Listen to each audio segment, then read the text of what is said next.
Hi കൂട്ടുകാരെ, ഞാൻ ഇന്ന് പറയാൻ പോകുന്ന കഥയാണ് the smallest builder of Ram Setu. അയോധ്യയിലെ രാജാവായ ദശരഥന്റെ മകനായിരുന്നു ശ്രീരാമൻ. ഒരിക്കൽ ലങ്കയുടെ അധിപനും അസുര രാജാവുമായ രാവണൻ ശ്രീരാമന്റെ ഭാര്യയായ സീതയെ തട്ടിക്കൊണ്ടുപോയി. സീതയെ രക്ഷിക്കാനായി തന്റെ വാനര സൈന്യവുമൊത്ത് ശ്രീരാമൻ ലങ്കയിലേക്ക് പോകാൻ തയ്യാറായി.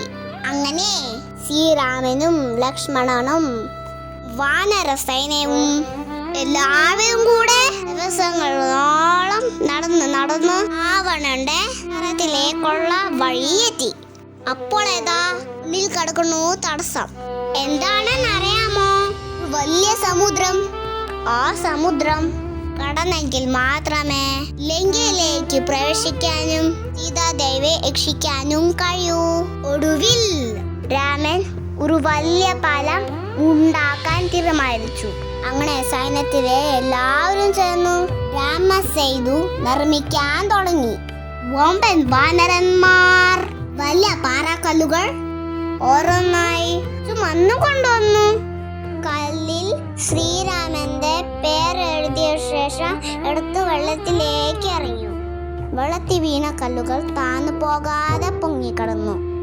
ആ കല്ലുകളിൽ വാനരന്മാർ കയറി നിന്നു. ശേഷം അടുത്ത കല്ല് ഇട്ടു. അവരുടെ ഇടയിൽ ഒരു ചെറിയ അണ്ണാനുണ്ടായിരുന്നു. ഓരോ കല്ലും എടുത്ത് അവനും തന്നാൽ കഴിയുന്ന വിധം പാറക്കെട്ടുകളുടെ അടുത്ത് വച്ചു. ഒപ്പം മണ്ണിൽ ഉരുണ്ട് തന്റെ ശരീരത്തിൽ ഒട്ടിപ്പിടിച്ച മണൽ തരികൾ പദത്തിന്റെ വിടവുകളിൽ കുടങ്ങിയിടുകയും ചെയ്തു. അവൻ അത് സന്തോഷത്തോടെയാണ് ചെയ്തത്. എന്നാൽ അണ്ണാന്റെ പ്രവൃത്തി കണ്ട് വാനരന്മാർ അവനെ കളിയാക്കാൻ തുടങ്ങി. അവിടെ നിന്ന് മാറിപ്പോകൂ, കല്ലുകൾക്കിടയിൽപ്പെട്ട് ചതഞ്ഞെറിയും. ഇത് കേട്ട അണ്ണാന് വളരെ സങ്കടം തോന്നി.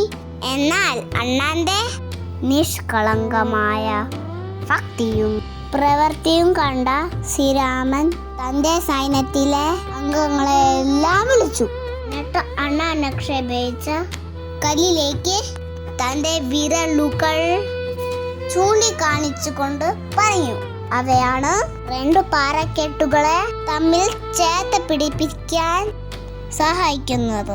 അവൻ ചെയ്തത് നല്ല പ്രവൃത്തിയാണ്. എന്നിട്ട് ശ്രീരാമൻ തന്റെ 3 വിരലുകൾ കൊണ്ട് തലോടി അനുഗ്രഹിച്ചു.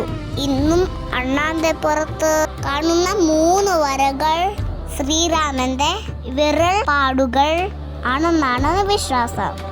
പാലത്തിന്റെ പണി കഴിഞ്ഞപ്പോൾ ശ്രീരാമനും ലക്ഷ്മണനും സൈന്യവും കൂടി രാവണന്റെ കോട്ടയായ ലങ്കയിലേക്ക് പ്രവേശിച്ചു. തുടർന്ന് വലിയ യുദ്ധം തുടങ്ങി. ശ്രീരാമൻ രാവണനെ വധിച്ചു. അങ്ങനെ സീതാദേവിയെ രക്ഷിച്ചു.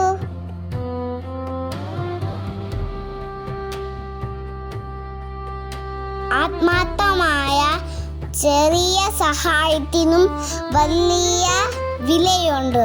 കൂട്ടുകാരെ, നിങ്ങൾക്ക് എൻ്റെ വീഡിയോ ഇഷ്ടമായെങ്കിൽ ലൈക്ക് ചെയ്യാനും ഷെയർ ചെയ്യാനും സബ്സ്ക്രൈബ് ചെയ്യാനും മറക്കല്ലേ.